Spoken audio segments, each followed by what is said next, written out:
As we are continuing the motion in the straight line. So in the previous period we have seen the problems over the distance and the displacement. Okay, so in the today period we will see the important concept that is speed and velocity.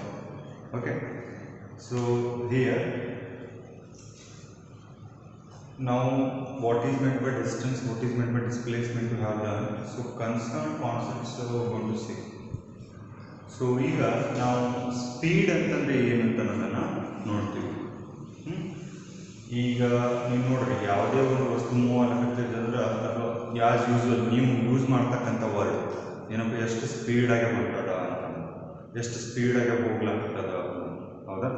So ಈಗ speed ಅಂತಂದರೆ ಏನು?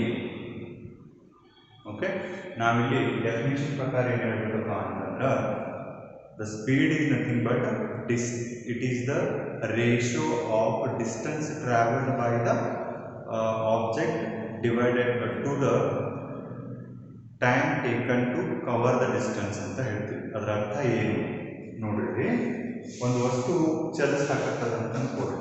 ಒಂದು ವಸ್ತು ಈ ರೀತಿ ಚಲಿಸ್ಲಾಕತ್ತದ, ಹೌದಾ?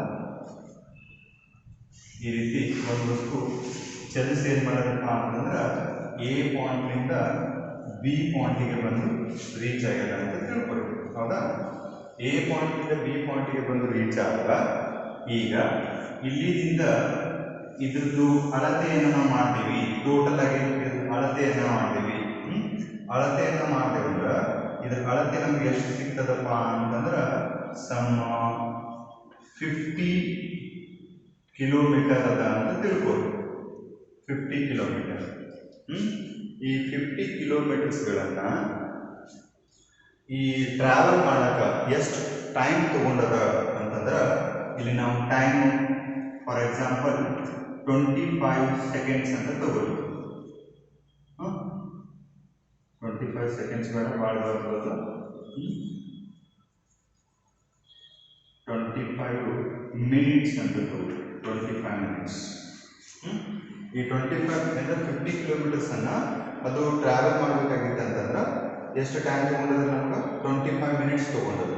ಅಂದ್ರೆ ಇದ್ರದ್ದು ಸ್ಪೀಡನ್ನು ನಾವು ಹೇಳಬೇಕಾಗಿತ್ತು ಅಂದ್ರೆ ಹೆಂಗೆ ಹೇಳ್ತೀವಿ?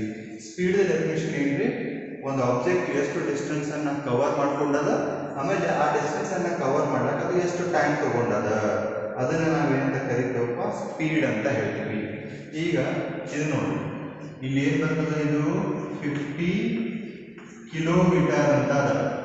50 ಕಿಲೋಮೀಟರ್ ಅದ್ರ ಕರೆಸ್ಪಾಂಡಿಂಗ್ ಟೈಮ್ ಎಷ್ಟದ ರೀ? 25 ಮಿನಿಟ್ಸ್ ಅಂತ ಅದ, ಹೌದಾ?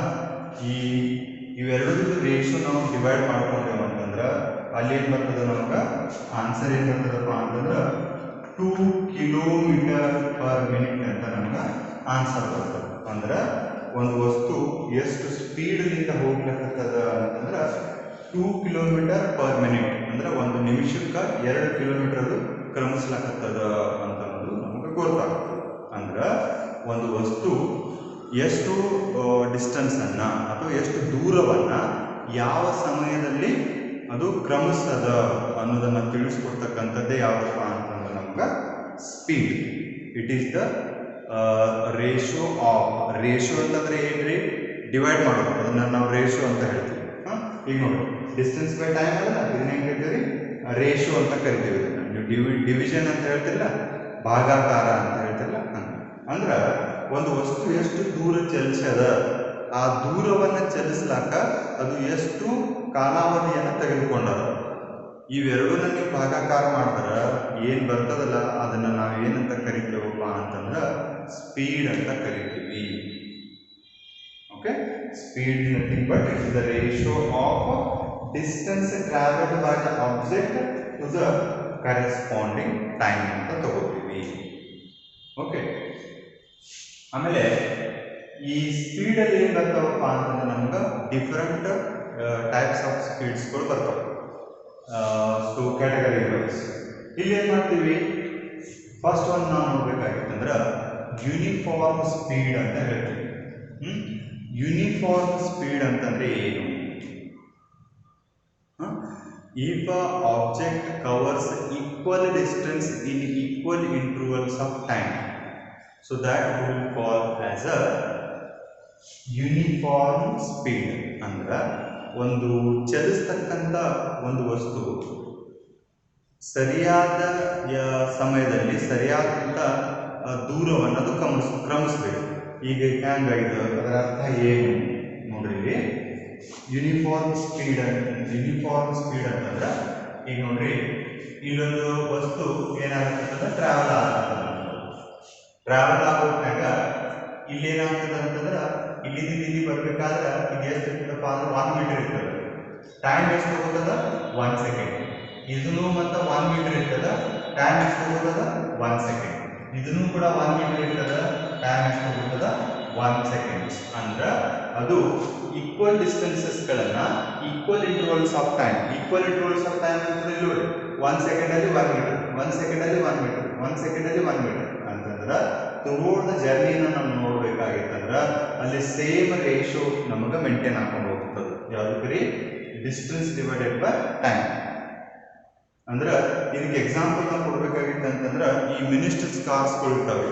ಮಿನಿಸ್ಟರ್ಸ್ ಕಾರ್ಗಳು ಹೆಂಗ ಹೋಗ್ತಾವಪ್ಪ ಅಂದ್ರೆ ಕಂಪಲ್ಸರಿ ಆಗಿ 1 ನಿಮಿಷಕ್ಕೆ 1 ಕಿಲೋಮೀಟರ್ ಕಂಪಲ್ಸರಿ ಅವು ಟ್ರಾವೆಲ್ ಆಗ್ತವೆ. ಅಂದ್ರೆ 1 ಅವರಲ್ಲಿ ಅವು ಕಂಪಲ್ಸರಿ 60 ಕಿಲೋಮೀಟರ್ಸ್ಗಳನ್ನ ಕವರ್ ಮಾಡ್ತಾವೆ. 1 ನಿಮಿಷಕ್ಕೆ 1 ಕಿಲೋಮೀಟರ್ ಅಂದ್ರೆ 1 ತಾಸಿಗೆ 60. ಯಾಕಂದ್ರೆ 1 ಅವರಲ್ಲಿ 60 ಮಿನಿಟ್ಸ್ ಇರ್ತಾವೆ. ಸೊ 1 ಅವರಲ್ಲಿ 60 ಕಿಲೋಮೀಟರ್ ಏನಾಗ್ತದಪ್ಪ ಸ್ಪೀಡ್ ಅದು ಏನಾಗ್ತದಪ್ಪ ಅಂತಂದ್ರೆ ಟ್ರಾವೆಲ್ ಆಗ್ತದ. ಓಕೆ, ಸೊ ಅದನ್ನು ನಾವೇನಂತ ಕರಿತೀವಪ್ಪ ಅಂದ್ರೆ ಯೂನಿಫಾರ್ಮ್ ಸ್ಪೀಡ್ ಅಂತ ಕರಿತೀವಿ. ವಸ್ತು ಕರೆಕ್ಟ್ ಆದಂಥ ಡಿಸ್ಟೆನ್ಸ್ ಅನ್ನ ಅಂದ್ರೆ ಒಂದು ಸ್ಪೆಸಿಫೈಡ್ ಡಿಸ್ಟೆನ್ಸ್ ಅನ್ನ ಈಕ್ವಲ್ ಇಂಟರ್ವಲ್ಸ್ ಆಫ್ ಟೈಮ್ ಅಲ್ಲಿ ಅದು ಕವರ್ ಮಾಡ್ತಂದ್ರೆ ಅದನ್ನು ನಾವೇನಂತ ಕರಿತೀವಿ ಅಂದ್ರೆ ಯೂನಿಫಾರ್ಮ್ ಸ್ಪೀಡ್ ಅಂತ ಕರಿತೀವಿ. ಈಗ ಯೂನಿಫಾರ್ಮ್ ಸ್ಪೀಡ್ಗೆ ನಾವು ಇನ್ನೊಂದು ಎಕ್ಸಾಂಪಲ್ ತಗೋಬೇಕಾಗಿತ್ತು ಅಂತಂದ್ರೆ ಈ revolution of the planets around the sun ಅಂತ ತಗೋಬಹುದು. ಈಗ ನೋಡಿ ಫಾರ್ ಎಕ್ಸಾಂಪಲ್ ನಾವು 1 ಇಯರ್ ಅಂತಂದ್ರೆ ಏನು ಹೇಳ್ತೀವಿ 365 ಡೇಸ್ ಅಂತ ಹೇಳ್ತೀವಿ. ಅಂದ್ರೆ ನೋಡ್ರಿ ಕರೆಕ್ಟ್ 365 ಡೇಸ್ ಆಗ ನಮ್ದು ಏನಾಗ್ತದೆ ರೀ ಈ 1 ಇಯರ್ ಕಂಪ್ಲೀಟ್ ಆಗ್ತದೆ. ಹೌದಾ? ಮತ್ತೆ 365 ಡೇಸ್ ಆಗ ಮತ್ತೇನಾಗ್ತದೆ ಒಂದು ಸುತ್ತು ಏನಾಗ್ತದಪ್ಪ ಅಂದ್ರೆ ಭೂಮಿ ಈ ಸೂರ್ಯನ ಸುತ್ಕೊಂಡು ಬರ್ತದೆ. ಅದ್ರಲ್ಲಿ ಏನಾಗಿರ್ತದಪ್ಪ ಅಂದ್ರೆ ಯೂನಿಫಾರ್ಮ್ ಸ್ಪೀಡ್ ಏನಾಗ್ತಿರ್ತದಪ್ಪ ಅಂತಂದ್ರೆ ಸುತ್ತಿರ್ತಂತ ಎಕ್ಸಾಂಪಲ್ ಆಗಿ ತಗೋ. ಅಲ್ಲಿ ಸ್ಪೀಡಲ್ಲಿ ವೇರಿಯೇಷನ್ ಆಗ್ತದಲ್ಲ. ಅದರ on and average time distance ಅನ್ನು ತಗೋಬೇಕಾಗಿತ್ತು ಅಂದ್ರೆ ಅದನ್ನು ಯೂನಿಫಾರ್ಮ್ ಸ್ಪೀಡ್ಗೆ ಎಕ್ಸಾಂಪಲ್ ಆಗಿ ತಗೋಬಹುದು. ಅದನ್ನ ನಾವು ಯೂನಿಫಾರ್ಮ್ ಸ್ಪೀಡ್ ಅಂತೀವಿ. ಈಗ ವೇರಿಯಬಲ್ ಸ್ಪೀಡ್ ಅಂತಂದ್ರೆ the object covers equal distances in unequal intervals of time ಅಂತ ಹೇಳ್ತೀವಿ. ಅಂದ್ರೆ ಈಕ್ವಲ್ ಡಿಸ್ಟೆನ್ಸಸ್ಗಳನ್ನು ಟ್ರಾವೆಲ್ ಮಾಡ್ತದ, ಆದ್ರೆ ತೆಗೆದುಕೊಂಡಿರ್ತಕ್ಕಂಥ ಟೈಮ್ ಏನಿತ್ತಪ್ಪ ಅಂದ್ರೆ ಅನ್ಈಕ್ವಲ್ ಆದಂಥ ಟೈಮ್ಸ್ ಇರ್ತಾವ. ಅದರ ಅರ್ಥ ಹೆಂಗ್ರಿ? ಈಗ ನೋಡ್ರಿ ಇಲ್ಲಿ 1 ಮೀಟರ್ ಅದ, ಈ 1 ಮೀಟರ್ ಡಿಸ್ಟೆನ್ಸ್ ಅನ್ನ ಟ್ರಾವೆಲ್ ಮಾಡಕ್ಕೆ 1 ನಿಮಿಷ ತಗೊಂಡ್ರ ಈ 2ನೇ ಮೀಟರ್ ಟ್ರಾವೆಲ್ ಮಾಡಕ್ಕೆ 3 ನಿಮಿಷ ಟೈಮ್ ತಗೋತಾರ. ಈ 3ನೇ ಮೀಟರ್ನ ಕವರ್ ಮಾಡಬೇಕಾಗಿತ್ತಂದ್ರೆ ಈ 4 ನಿಮಿಷನ ತಗೋತಾರ. ಅಂದ್ರೆ ಇಲ್ಲಿ ಡಿಸ್ಟೆನ್ಸ್ ಏನಾದ್ರು ಈಕ್ವಲ್ ಅದಾವ, ಆದ್ರೆ ಅವುಗಳನ್ನ ಕ್ರಮಿಸ್ತಕ್ಕಂಥ ಸಮಯ ಏನಾದ್ರೆ ಇಲ್ಲಿ ನಮ್ಗೆ ಬದಲಾವಣೆ ಅದ. ಅದಕ್ಕೆ ಏನ್ ಹೇಳ್ತೀವಿ, the object covers equal distances in unequal intervals of time. Unequal ನೋಡ್ರಿ 1, 3, 4 ಈ ರೀತಿ ಅನ್ಈಕ್ವಲ್ ಇಂಟರ್ವಲ್ಸ್ ಆಫ್ ಟೈಮ್ ಅಲ್ಲಿ ಅದು ಚಲಿಸ್ತಾ ಇತ್ತಂತಂದ್ರ ಅದನ್ನು ನಾವೇಂತ ಕರಿತೀವಪ್ಪ ಅಂತಂದ್ರ ವೇರಿಯಬಲ್ ಸ್ಪೀಡ್ ಅಂತ ಕರಿತೀವಿ. ಓಕೆ, ಆಮೇಲೆ ಥರ್ಡ್ ಒಂದು ಬರ್ತಕ್ಕಂಥದ್ದು ಎವರೇಜ್ ಸ್ಪೀಡ್ ಅಂತಂದ್ರೆ ಈಗ ಸ್ವಲ್ಪ ನೀವು ಗಾಡಿ ಒಳಗೆ ಟ್ರಾವೆಲ್ ಆಗ್ತಿದ್ರೆ ಅಂದ್ರೆ ಇದರ ಎಕ್ಸ್ಪೀರಿಯನ್ಸ್ ನಿಮಗೆ ಇರ್ತದೆ. ನೋಡ್ರಿ ಈಗ ಯಾವುದೇ ವೆಹಿಕಲ್ ಒಳಗೆ ನೀವು ಕೂತ್ರಿ, ಫಾರ್ ಎಕ್ಸಾಂಪಲ್ ಬಸ್ನಾಗ ಇದ್ರಿಪ್ಪ, ಒಮ್ಮೆ ಬಸ್ನಾಗ ಕೂತ್ರಿ, ಒಮ್ಮೆ ರಾಕೆಟ್ಗೆ ತಗೊಳ್ಳೋಕೆ ಚಾಲೂ ಮಾಡ್ತದ ಇಲ್ಲ. ಫಸ್ಟಿಗೆ ಅದು ಬಸ್ ಸ್ಟ್ಯಾಂಡ್ನಿಂದ ಹೊರಗಡೆ ಬರ್ತದೆ ಸ್ಲೋ ರೇಟ್, ಮತ್ತು ಟ್ರಾಫಿಕ್ ನೋಡಿಕೊಂಡು ರೋಡಿಗೆ ಬರಬೇಕು. ಅಲ್ಲಿ ಎಷ್ಟಿರ್ತದೆ ಸ್ಪೀಡು ಭಾಳ 10 or 20 ಇರ್ತದೆ. ಮತ್ತು ಇನ್ನೊಂದು ಸ್ವಲ್ಪ ಟ್ರಾಫಿಕ್ ಕ್ಲಿಯರ್ ಮಾಡ್ಕೊಂಡು ಸ್ವಲ್ಪ ರೋಡಿಗೆ ಹೋದ್ರೆ ಸ್ವಲ್ಪ ಅದ್ರ ಸ್ಪೀಡ್ ಏನಾಗ್ತದೆ ಇನ್ನೊಂದು ಸ್ವಲ್ಪ ಇನ್ಕ್ರೀಸ್ ಆಗ್ತದೆ. ಅಲ್ಲಿ ಅವರು 30-40 ಸ್ಪೀಡ್ನೇ ಮೇಂಟೈನ್ ಮಾಡ್ತಿರ್ತಾರೆ. ಮತ್ತು ಪೂರ್ತ ಸಿಟಿಗೆ ಹೋಗೋ ಮಟ್ಟ ಅಷ್ಟೇ ಸ್ಪೀಡ್ ಇರ್ತದೆ. ಮತ್ತು ಎಲ್ಲಿ ಕರ್ವಿಂಗ್ ಬಂತು, ಟ್ರಾಫಿಕ್ ಆಯಿತು, ಮತ್ತು ಸ್ಪೀಡ್ ಏನಾಗ್ತದೆ 10-20 ಬರ್ತದೆ. ಅದು ಪೂರ್ತ ಸಿಟಿ ಬಿಟ್ಟು ಹೊರಗಡೆ ಹೋಯಿತು ಅಂತಾರೆ ಅಲ್ಲೇನಾಗ್ತದೆ 40 ಆಗ್ತದೆ, 50 ಆಗ್ತದೆ, 60, 70, 80, 90 ಅಂದ್ರೆ ಅಲ್ಲೇನಾಗ್ಬೋದು ಹೋಗ್ತದಪ್ಪ ಅಂದ್ರೆ ಹೈ ಸ್ಪೀಡ್ಲಿ ಮೂವ್ ಮಾಡಕ್ಕೆ ಸ್ಟಾರ್ಟ್ ಮಾಡ್ತದೆ.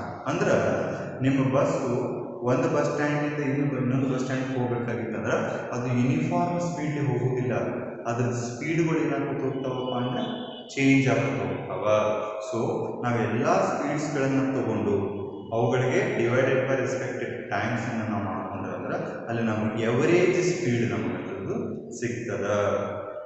ಅಥವಾ ಅದನ್ನು ನಾವು ಇನ್ನೊಂದು ರೀತಿಯಲ್ಲಿ ಡಿಫೈನ್ ಮಾಡಬೇಕಾಗಿತ್ತಂತಂದ್ರೆ average speed is nothing but the total distance travelled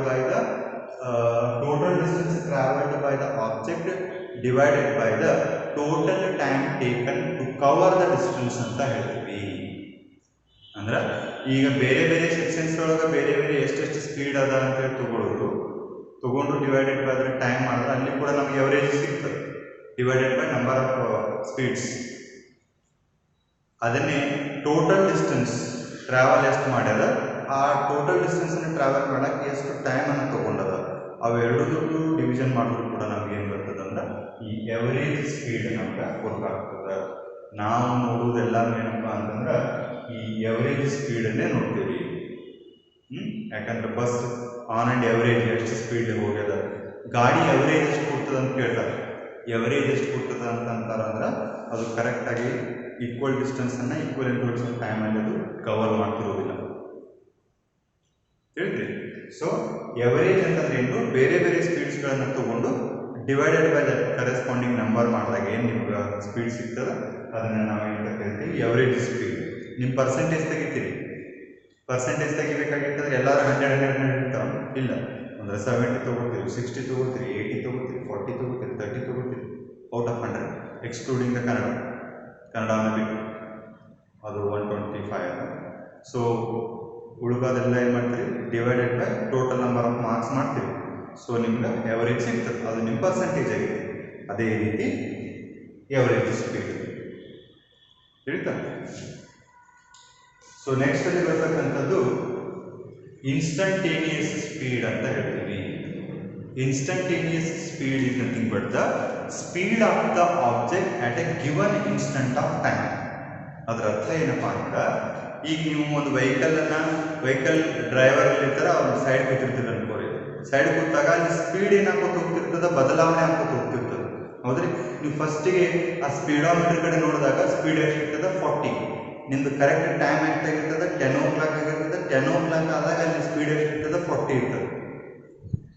10 ಆಗಿ 5 ನಿಮಿಷಕ್ಕೆ ನೋಡೋರಿ, 10 ಆಗಿ 5 ನಿಮಿಷಕ್ಕೆ ನೋಡಿದಾಗ ಅಲ್ಲಿ ಸ್ಪೀಡ್ ಅಷ್ಟೇ ಇರೋದಿಲ್ಲ. 10 ಆಗಿ 5 ನಿಮಿಷಕ್ಕೆ ನೋಡಿದಾಗ ಅಲ್ಲಿ ಸ್ಪೀಡ್ ಎಷ್ಟಿರ್ತದೆ 20 ಇರ್ತದೆ. ಹೌದಾ. ಇನ್ಸ್ಟಂಟ್ ಅಂತಂದ್ರೆ ನೀವು ನೋಡಿದಂಥ ಸಮಯದಲ್ಲಿ ಒಂದು ವಸ್ತು ಯಾವ ಸ್ಪೀಡ್ಲಿ ಚಲಿಸ್ಲಾಕತ್ತದ ಅದನ್ನು ನಾವೇನು ಕರಿತೀವಪ್ಪ ಅಂದ್ರೆ ಇನ್ಸ್ಟಂಟೇನಿಯಸ್ ಸ್ಪೀಡ್. ಈ ಸಲ 10 ಆಗಿದೆ ಟೈಮು, ಸ್ಪೀಡ್ ಎಷ್ಟದ 40. 10:30 ಆಗ್ಯದ, 10:30 ಎಷ್ಟು ಸ್ಪೀಡ್ ಹೋಗ್ಲಾಕತ್ತದ 40 meter per second, 40 meter per second ಹೋಗ್ಲಾಕತ್ತದ. ಮತ್ತು 10 ಗಂಟೆ 40 ನಿಮಿಷಕ್ಕೆ ನೋಡ್ರಿ, ಅದೇ ಟೈಮ್ ಗಟ್ಟಿನ ಅದು ಪರ್ಟಿಕ್ಯುಲರ್ ಆ ಟೈಮ್ ಹೋಯ್ತಲ್ಲ, ಮತ್ತು ಅದು ಸ್ಪೀಡ್ ಚೇಂಜ್ ಆಗಿರ್ತದೆ. ಕರೆಕ್ಟ್ ನಾವು ನೋಡಿ 10:40 ಆಗ್ಯದ, 10:40ಕ್ಕೆ ಅದ್ರ ಸ್ಪೀಡ್ ಎಷ್ಟಿರ್ತಂದ್ರೆ 60 ಇತ್ತು. ಹಿಂಗೆ ಅಂದ್ರೆ ನಾವು ಕರೆಕ್ಟ್ ಯಾವ ಸಮಯಕ್ಕೆ ಅದನ್ನು ನೋಡ್ತೀವಿ, ನಾವು ನೋಡಿದಂಥ ಸಮಯದಲ್ಲಿ ಒಂದು ವಸ್ತುವಿಗೆ ಎಷ್ಟು ಸ್ಪೀಡ್ ಅದ ಅನ್ನೋದೇನಪ್ಪ ಅಂತಂದ್ರೆ ಇನ್ಸ್ಟಂಟೇನಿಯಸ್ ಸ್ಪೀಡ್ ಅಂತ ಹೇಳ್ತೀವಿ. The speed of the object at A given instant of time.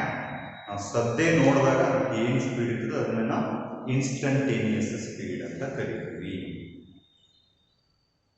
Okay, so this is all about speed. So next one is velocity. So ಇಲ್ಲಿ ಏನು ಭಾಳ ವ್ಯತ್ಯಾಸಗಳು ಬರೋದಿಲ್ಲ, ಅದು ಸ್ವಲ್ಪ ಡಿಫರೆನ್ಸಸ್ಗಳು ಬರ್ತಾವೆ. ಏನನ್ನೋದನ್ನ ನೋಡ್ರಿ. Velocity is nothing but it is the ratio of displacement of the object divided by the time taken.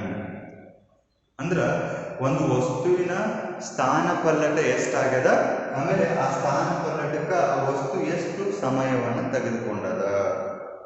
ಅನ್ನೋದನ್ನ ನಾವಿಲ್ಲಿ ಏನು ಕರಿತೀವಪ್ಪ ಅಂದ್ರೆ ವೇಗೋತ್ಕರ್ಷ ಅಂತ ಕರಿತೇವೆ. ವೇಗ ಅಂದ್ರೆ ಇದು ವೇಗೋತ್ಕರ್ಷ ಅಂತ ಕರಿತೀವಿ. ಸೊ ಅದನ್ನು ನಾವು ಡಿಸ್ಪ್ಲೇಸ್ಮೆಂಟ್ ಡಿವೈಡೆಡ್ ಬೈ ಟೈಮ್ ಅಂತ ಕರಿತೀವಿ.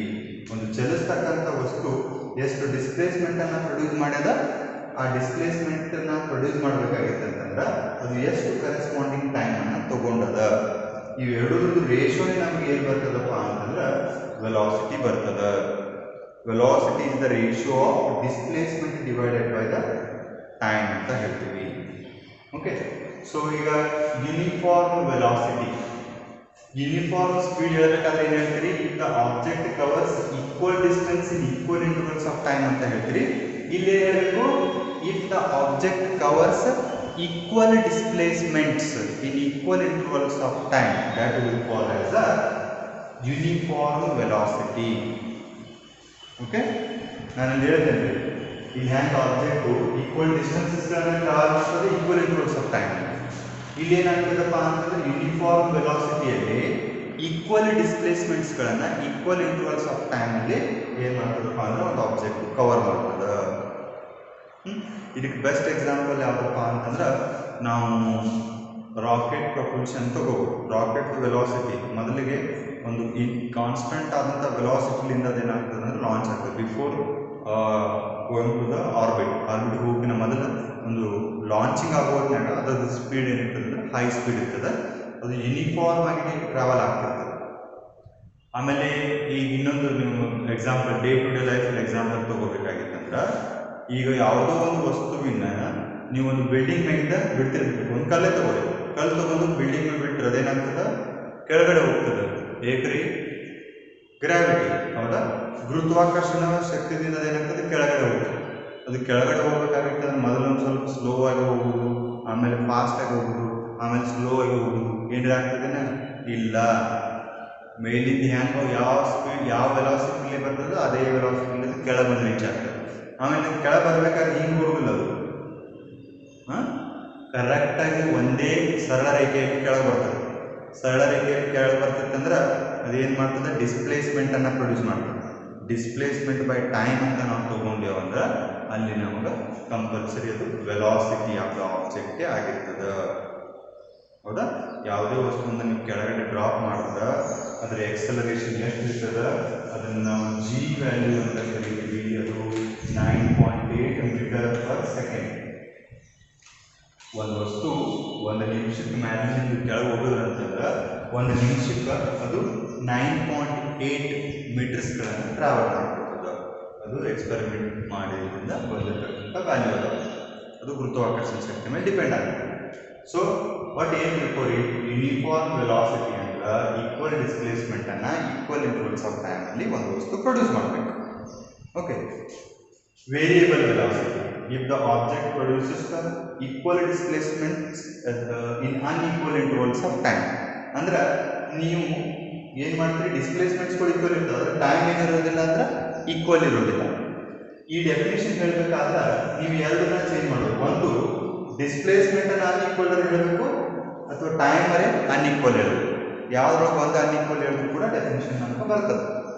Variable speed if the object covers unequal displacement in equal intervals of time ಅಂತ ಹೇಳಿದ್ರು ಕೂಡ ನಡೀತದೆ. ಓಕೆ, ಇಲ್ಲಿ ಡಿಸ್ಟೆನ್ಸ್ ಅಂತ ಹೇಳ್ತಿದ್ದೀವಿ, ಇಲ್ಲಿ ಡಿಸ್ಪ್ಲೇಸ್ಮೆಂಟ್ ಅಂತ ಹೇಳ್ತೀವಿ ಅಷ್ಟೇ. Average velocity again the same, total displacement produced by the body divided by the total time taken to cover the displacement ಅಂತ ಹೇಳ್ತೀವಿ.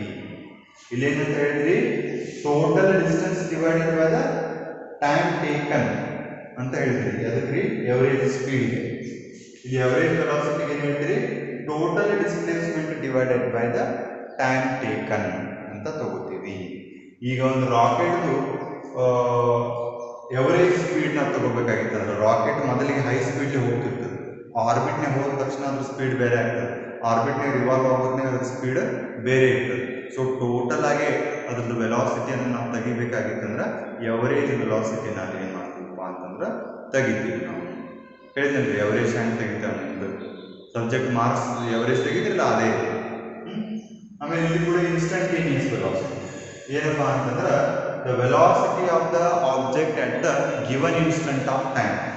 ನೀವು ಅದನ್ನು ನೋಡಿದಂಥ ಸಮಯದಲ್ಲಿ ಅದು ಎಷ್ಟು ವೆಲಾಸಿಟಿಯಿಂದ ಹೋಗ್ತಿರ್ತದ ಅನ್ನೋದು ಏನಪ್ಪ ಅಂತಂದ್ರೆ ಇನ್ಸ್ಟಂಟೇನಿಯಸ್ ವೆಲಾಸಿಟಿ ಅಂತ ಹೇಳ್ತೀವಿ. ಓಕೆ, ಸೊ ಇವೆಲ್ಲ ಏನಪ್ಪ ಅಂತಂದ್ರೆ ನಮ್ಗೆ ಸ್ಪೀಡು ಆಮೇಲೆ ವೆಲಾಸಿಟಿ ಅದರ ಡಿಫ್ರೆಂಟ್ ಫಾರ್ಮ್ಸ್ಗಳನ್ನು ನೋಡ್ತೀವಿ. ಆಮೇಲೆ ಇವೆರಡರ ಬಗ್ಗೆ ವ್ಯತ್ಯಾಸಗಳನ್ನು ನಾವು ನೋಡ್ಬೇಕಾಗಿತ್ತು ಅಂದ್ರೆ ಭಾಳ ಸಿಂಪಲ್ ಅದ ನೋಡ್ರಿ. ಇದರಲ್ಲಿ ಒಂದೇ ವ್ಯತ್ಯಾಸ ಏನ್ರಿ, speed is nothing but distance divided by time, velocity is nothing but displacement by time. ಇದು ಒಂದೇ ವ್ಯತ್ಯಾಸ. ಸೆಕೆಂಡ್ ಒನ್, ಡಿಸ್ಟೆನ್ಸ್ ಅನ್ನೋದು ಯಾವ ಕ್ವಾಂಟಿಟಿ ರೀ? ಡಿಸ್ಟೆನ್ಸ್ಗೆ ಡೈರೆಕ್ಷನ್ ಇಲ್ಲ, ಅಂದರೆ ಸ್ಕೇಲಾರ್ ಕ್ವಾಂಟಿಟಿ. ಆಬ್ವಿಯಸ್ ಆಗಿ ಸ್ಪೀಡು ಕೂಡ ಯಾವ ಕ್ವಾಂಟಿಟಿ ಅದಪ್ಪ ನಮ್ಗೆ? Scalar quantity. ವೆಲಾಸಿಟಿಯಲ್ಲಿ ಬರೀ ಡಿಸ್ಪ್ಲೇಸ್ಮೆಂಟ್ ಬೈ ಟೈಮ್. ಡಿಸ್ಪ್ಲೇಸ್ಮೆಂಟ್ ಯಾವ್ದು? Vector quantity. ಅಂದ್ರೆ ಆಬ್ವಿಯಸ್ ಆಗಿ ವೆಲಾಸಿಟಿನೂ ಕೂಡ ಏನ್ರಿ? ವೆಕ್ಟರ್ ಕ್ವಾಂಟಿಟಿನೇ. Okay, so speed is scalar quantity, velocity is the vector quantity. Okay, ನೋಡ್ರಿ ಇಲ್ಲಿ ಡಿಸ್ಟೆನ್ಸ್ ಏನಾಗ್ಬೋದು? Distance at the end of the journey it cannot be zero. But the displacement at the end of the journey it can be zero. ಅದೇ ರೀತಿ speed cannot be zero at the end of the journey, but the velocity may be zero at the end of the journey. ಅಂದ್ರೆ ಇಲ್ಲಿ ನೋಡಿ, ಒಂದು round ಸುತ್ಕೊಂಡು ಬಂತು, ಒಂದು ವಸ್ತು ಒಂದು ರೌಂಡ್ ಸುತ್ಕೊಂಡು ಬಂತಂದ್ರೆ ಅಲ್ಲಿ ಏನಾಗ್ತದೆ? ಡಿಸ್ಟೆನ್ಸ್ ಇರ್ತದೆ, ಆದರೆ ಡಿಸ್ಪ್ಲೇಸ್ಮೆಂಟ್ ಇರೋದಿಲ್ಲ. ಯಾಕಂದ್ರೆ ಇನಿಷಿಯಲ್ ಪೊಸಿಷನ್ ಫೈನಲ್ ಪೊಸಿಷನ್ ಒಂದೇ ಆದಾಗ ಅಲ್ಲೇನಾಗ್ತಿರ್ತದಪ್ಪ ಅಂದರೆ ಡಿಸ್ಪ್ಲೇಸ್ಮೆಂಟ್ ಝೀರೋ ಆಗ್ತದೆ. ಡಿಸ್ಪ್ಲೇಸ್ಮೆಂಟ್ ಝೀರೋ ಆದ್ರೆ ವೆಲಾಸಿಟಿ ಝೀರೋ ಆಗ್ತದೆ. ಓಕೆ, ಅಂದ್ರೆ speed may have the value of positive value or zero value. Zero value ಯಾವಾಗ ಇರ್ತದೆ? ಒಂದು ವಸ್ತು ಎಷ್ಟು ಸ್ಟೇಟ್ನಾಗ ಇರ್ತದೆ ಅದು ಸ್ಪೀಡ್ ಎಷ್ಟು ಇರ್ತದೆ? ಝೀರೋ. ಅಂದ್ರೆ speed can have the value of zero or positive. Zero ಇರ್ಬೋದು ಒಂದು, ಅಥವಾ ಪಾಸಿಟಿವ್ ಇರ್ಬೋದು ಒಂದು. ಯಾವುದು? ಸ್ಪೀಡ್. ಆದರೆ ವೆಲಾಸಿಟಿ ಹಂಗಲ್ಲ. Velocity can have positive value, negative value and zero value. Why? Because the displacement can be positive, it may be a negative, or it may be zero. Displacement positive no ಆಗ್ತದೆ, negative no ಆಗ್ತದೆ, zero no ಆಗ್ತದೆ. ಹಾಗಾಗಿ ವೆಲಾಸಿಟಿನು positive, negative, zero ಮೂರು ಆಗ್ತದೆ. ಆದರೆ ಇದು zero ಮತ್ತು positive ಅಷ್ಟೇ ಇರ್ತದೆ, ಇದರ ನೆಗೆಟಿವ್ ಕೇಸ್ ಇರುವುದಿಲ್ಲ. ಇದನ್ನು ಕೂಡ ನಾವು ಒನ್ ಆಫ್ ದ ಡಿಫರೆನ್ಸಸ್ ಅಲ್ಲಿ ತಗೋಬಹುದು. ಸ್ಪೀಡ್ ಏನು ಹೇಳ್ತದಪ್ಪ ಅಂತಂದ್ರೆ how fast on object is moving. ಅಂದ್ರೆ ಸ್ಪೀಡ್ ಅನ್ನೋದು ಏನು ಹೇಳ್ಕೊಡ್ತದೆ ಅಂದ್ರೆ ಒಂದು ವಸ್ತು ಎಷ್ಟು ವೇಗವಾಗಿ ಚಲಿಸ್ಲಕ್ಕತ್ತದ ಅನ್ನೋದನ್ನು ಹೇಳ್ಕೊಡ್ತದೆ. ವೆಲಾಸಿಟಿ ಏನು ಹೇಳ್ಕೊಡ್ತದಪ್ಪ ಅಂತಂದ್ರೆ the velocity tells us how the object producing the displacement in the corresponding time. It shows the rate of change in the position, rate of change in the position with respect to the time. ಅಂದ್ರೆ ಸಮಯ ಕಳೆದಂತೆ ಒಂದು ವಸ್ತುವಿನ ಸ್ಥಾನದಲ್ಲಿ ಯಾವ ರೀತಿ ಬದಲಾವಣೆ ಬಂದದ ಅನ್ನೋದನ್ನು ಹೇಳಿಕೊಡ್ತಕ್ಕಂಥದ್ದು ಯಾವುದು? ವೆಲಾಸಿಟಿ. ಸ್ಪೀಡ್ ಏನು ಮಾಡ್ತದೆ? ಒಂದು ವಸ್ತು ಎಷ್ಟು ವೇಗವಾಗಿ ಹೋಗ್ಲಕ್ಕತ್ತದ ಅನ್ನೋದು ಹೇಳ್ಕೊಡ್ತದೆ. ಇದು ಸಮಯದ ಜೊತೆಗೆ ಒಂದು ವಸ್ತುವಿಂದ ಸ್ಥಳಾಂತರ ಯಾವ ರೀತಿ ಆಗ್ಲಕ್ಕತ್ತದ ಅನ್ನೋದನ್ನು ನಮ್ಗೆ ಏನು ಮಾಡ್ತದಪ್ಪ ಅಂತಂದ್ರೆ ಇಲ್ಲಿ ಈ ವೆಲಾಸಿಟಿ ಹೇಳ್ಕೊಡ್ತದ. ಓಕೆ, ಈ ರೀತಿ ನಾವೇನು ಮಾಡ್ಬೋದಪ್ಪ ಅಂತಂದ್ರೆ ಡಿಫ್ರೆನ್ಸಸ್ಗಳನ್ನು ನೋಡ್ಬೋದು. ಆಮೇಲೆ ಇಲ್ಲಿ ಪರ್ಟಿಕ್ಯುಲರ್ ಆದಂಥ ಡೈರೆಕ್ಷನ್ ಇರುವುದಿಲ್ಲ, ಇಲ್ಲಿ ಪರ್ಟಿಕ್ಯುಲರ್ ಆದಂಥ ಡೈರೆಕ್ಷನ್ ಇರ್ತದ ಅಂತ ನಾವು ಹೇಳ್ತೀವಿ. ಸೊ ಈ ರೀತಿ ನಾವು ಈ ಸ್ಪೀಡು ಆಮೇಲೆ ವೆಲಾಸಿಟಿಯನ್ನು ವ್ಯತ್ಯಾಸ ಮಾಡ್ತೀವಿ. ಆಮೇಲೆ ಇವೆರಡರದ್ದು SI ಯೂನಿಟ್ ಒಂದೇ ಬರ್ತದೆ. SI ಯೂನಿಟ್ ಆಫ್ ಸ್ಪೀಡ್ ಏನು ಬರ್ತದೆ? Metre per second. SI unit of displacement ಇದನ್ನು ಕೂಡ ಸೇಮ್ ಬರ್ತದೆ, ಮೀಟರ್ ಪರ್ ಸೆಕೆಂಡ್ ಅಂತ ಬರ್ತದೆ. ಓಕೆ, ಸೊ ಇವುಗಳಲ್ಲಿ ಇಂಪಾರ್ಟೆಂಟ್ ಕಾನ್ಸೆಪ್ಟು ಕ್ಲಿಯರ್ ಆದಂಥ ಐಡಿಯಾನ ತಿಳ್ಕೊಳ್ಳಿ. ಓಕೆ, ಸೊ ನೆಕ್ಸ್ಟ್ ಕ್ಲಾಸಲ್ಲಿ ಕಂಟಿನ್ಯೂ ಮಾಡೋಣ. ಓಕೆ.